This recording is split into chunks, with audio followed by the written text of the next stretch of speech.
It was a rainy Thursday night when Daniel moved into the old countryside house. The rent was cheap, too cheap for a place that big. The landlord didn't ask many questions, just handed him the keys with a strange warning. Don't touch the door at the end of the hallway. Leave it shut, always.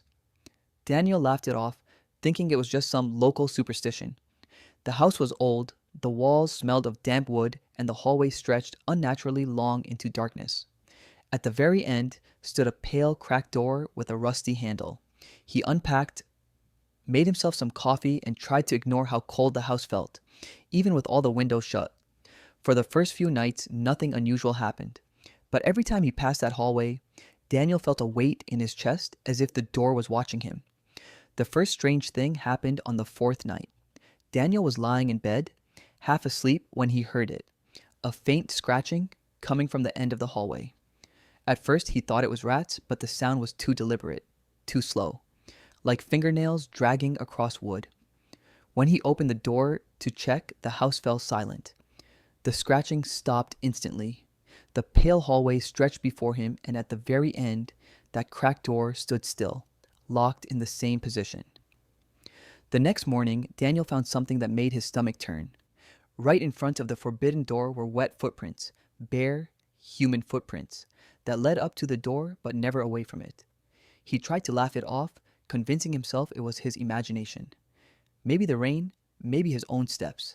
But when he wiped the prints away, the wood beneath was bone dry.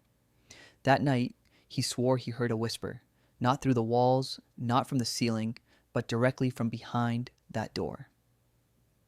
By the end of the week, Daniel was questioning his sanity. Every night, the scratching returned, sometimes soft, sometimes violent, like claws tearing into the wood. He placed a chair under his doorknob, hoping it would give him peace, but still he heard it. Drag, drag, drag. The whispers grew louder too. At first, they were too faint to make out. Now, they carried words. His name. Daniel. His friends stopped visiting after the second day. They said the house felt wrong, like stepping into a tomb. One of them refused to even walk down the hallway, pale-faced, muttering that the air around the door felt like breathing ice. Daniel tried to reason with himself.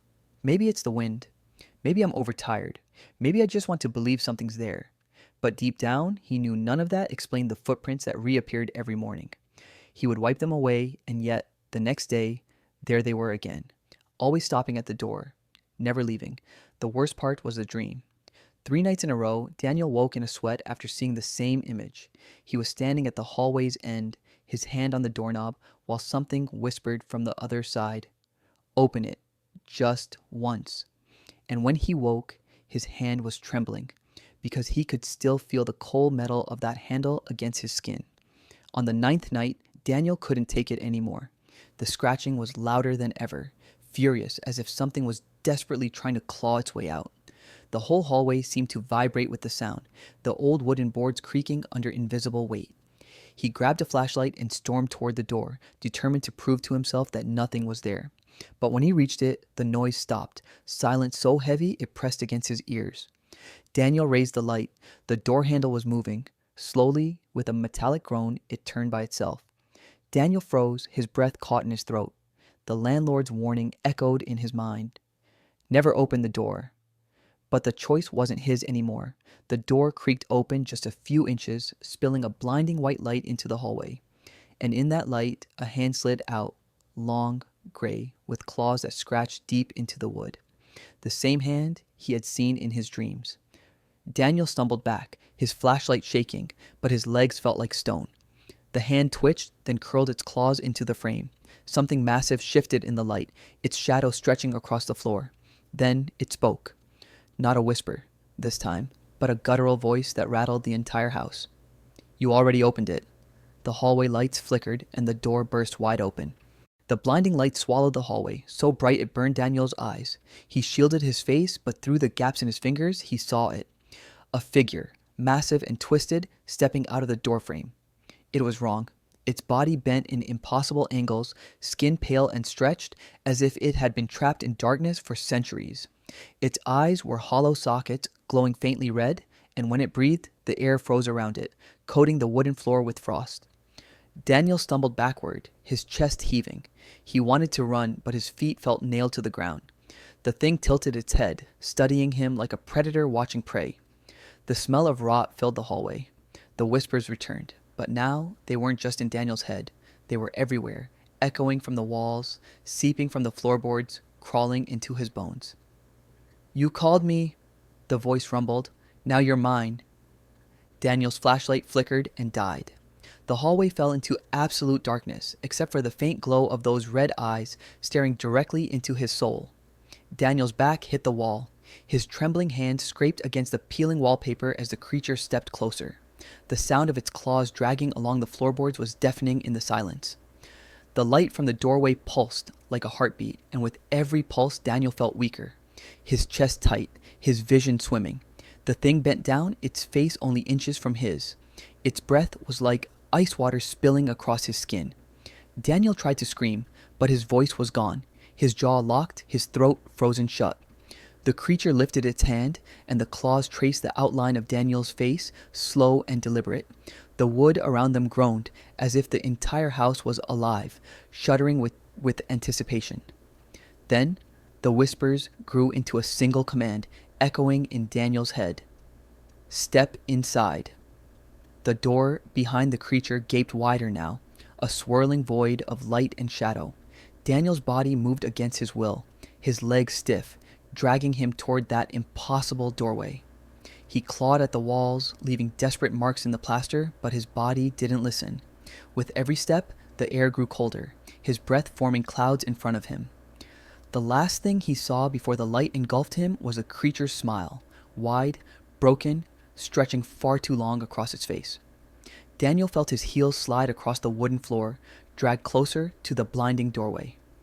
His fingernails tore as he clawed at the wall, leaving trails of blood on the cracked wallpaper. His mind screamed, but his body obeyed only the whispers. The closer he came, the more the house seemed to change. The photographs on the wall twisted into distorted faces, their eyes gouged out.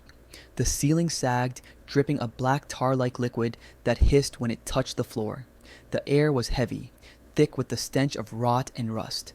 He tried to shut his eyes, but even in darkness he saw it.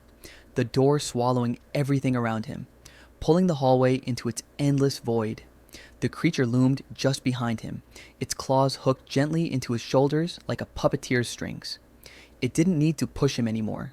He was walking willingly, like a sleepwalker heading into a nightmare. And then, bang! The front door of the house slammed open. A violent gust of wind roared through the hallway, extinguishing the light bulbs one by one. For a fraction of a second, Daniel snapped out of the trance. His eyes darted to the open front door. An escape. But the whispers surged, louder than ever, drowning every thought. The creature's voice hissed in his ear. "You can't leave.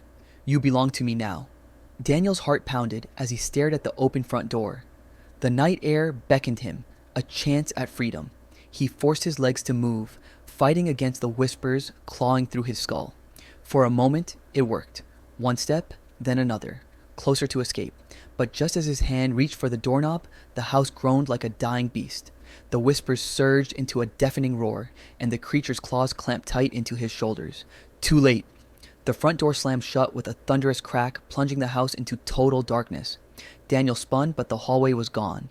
The familiar walls, the floor, the ceiling, all replaced by a swirling void of endless white light and shifting shadows. The forbidden door now stood before him, massive, stretching taller than the house itself. And then he understood. He had never been standing outside the door. He had always been inside. The creature stepped in front of him, its grin splitting wider, exposing rows of jagged teeth.